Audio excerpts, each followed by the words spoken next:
हरिओम नमः शिवाय। ही कथा पाण गुरु कृपा सां हासिल करे रहिया आहियूं। महिरबानी करे गौर ॾेई ॿुधजो। हिकिड़ा ॿ विद्यार्थी हुआ।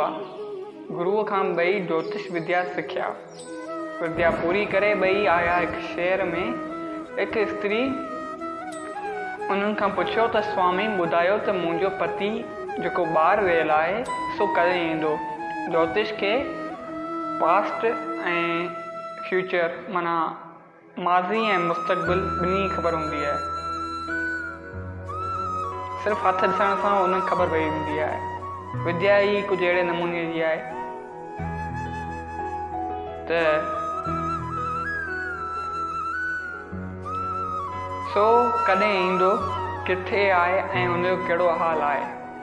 ॿई ॼणा किताब कढी सोचणु लॻा। किताब ॿिन्ही खे साॻियो हो। एतिरे में हिकु ॿी माई दिलो पाणी जो खणी उते लंघी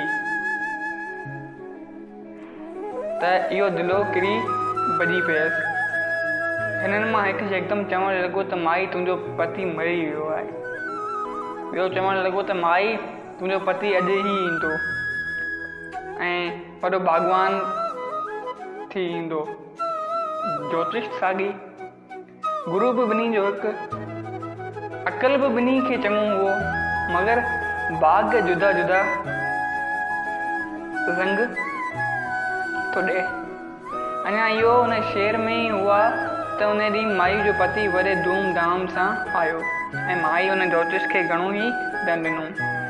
जंहिं चयो उहो त अॼु ई ईंदो। ॿिए वीचार कयो त ही छा। हिकु चयो त दिलो भॻो त माना हू अपशगुण आहे। ॿिए चयो त न, छो त हू दिलो ख़ाली न पर भरियल हुओ ऐं जल निकिरी धरती खे मिलियो। धरती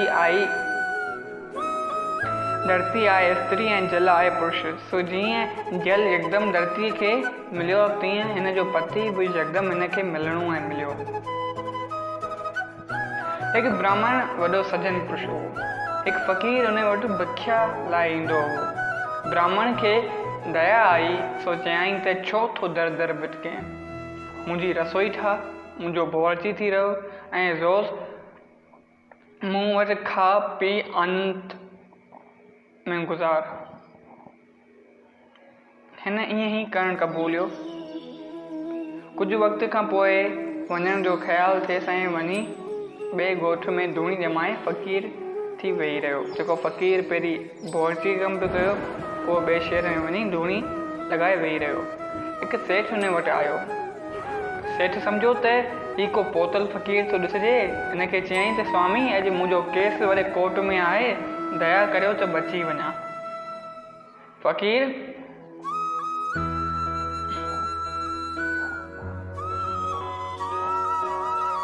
सो दरिया कयो त बची वञा। फ़क़ीर हिकु चपटी राख जी ॾेई खाख ॾेई की चपटी चयईं त जॾहिं कोर्ट में वञे त हिन खाख जी तिलक निराड़ ते ॾेई वञा। हिन सेठ खे यकीन थी वियो। केस त ॾाढो ॾुखियो हो, पर नारायण जी रचना कुझु अहिड़ी हुई जो हू छुटी वियो, केस खटे वियो। ॾाढो ख़ुशि थियो ऐं वॾे धूम धाम सां हुन साधू वटि आयो ऐं सॼे शहर में फैलायईं त ही फ़क़ीर वॾो सिद्ध आहे जंहिंजी कृपा सां मां छुटो आहियां। शहर जा सभु माण्हू बि हिनखे मञणु लॻा ऐं हिन वटि ख़ूब धन अचणु लॻो। हू त रुॻो खाक चपटी ॾेई पियो, सभिनी खे हलाए। ना हिन वटि को विद्या हुई, ना जप चप। हिकु ॾींहुं हू साॻियो ब्राह्मण जंहिंजे घर हू नौकर थी रहियो हुओ सो हुन ॻोठ में आयो ऐं अची कथा कीर्तन कयाईं। हिन ॿुधो त हिकु वॾो शुद्ध पुरुष आहे हिन शहर में, त अची ॾिठईं त इहो त मुंहुं वारो बावर्ची आहे। सम्झी वियो त सभु अॻे कर्मनि जो फल आहे। मुंहिंजी वेद विद्या कुझु नथी करे, पर ही राख चपटी बि थी धन पैदा करे। बाग़ कोन था ॾिसनि त ही पढ़ियल आहे या जपी तपी आहे। सभु नसीब जो खेल आहे। ॿी का बि वस्तु फल ॾियण वारी न आहे। तो जय सिया राम। अगरि ही कथा तव्हांखे वणी त हिन कथा खे पंहिंजनि सां गॾु शेयर कयो।